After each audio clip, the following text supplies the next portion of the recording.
On today's segment, I was going to talk about the payments and when the payments will be coming under the new Farm Bill. As I mentioned earlier on, the Farm Bill specifies that regardless of which choice a producer chooses for their covered commodities, either price loss coverage or agricultural risk coverage, those payments will not be made for quite some time. And specifically, the reason why is that they are using the U.S. average market year price to determine whether there would be a payment. And those market year prices, again, by their nature, they don't begin until harvest time of the major commodities, and they go, and the USDA will track those prices for the next calendar year, and they end right at the next harvest. So to calculate a market year price, say for corn, it begins in September, say for this year, September 2014, and that market year will go all the way through the next August. It's like that for other commodities. Wheat begins in June, rice and peanuts would be in August through July.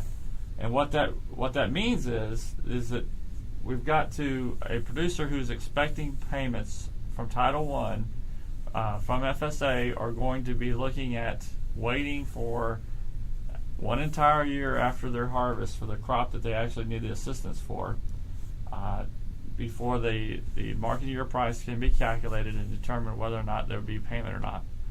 What are the implications there? The implications are that, say this crop that's in the ground now, if there's some problem with it, it looks like prices might trigger a payment. We really won't know whether there will be a payment triggered for one entire year after harvest, and that's going to lead to issues with regard to next year's crop. Many places around the country will be putting in a crop or putting down the fertilizer and going into their lender and acquiring operating loans this fall into winter.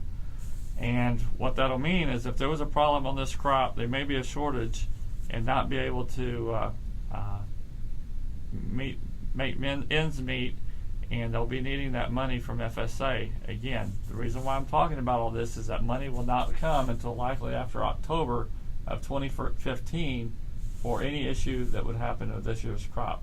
So just keep in mind, these big decisions are going to have to be made on the farm bill.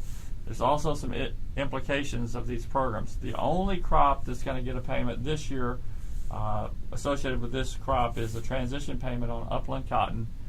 There should be sign up sometime this summer with payments expected somewhere around October.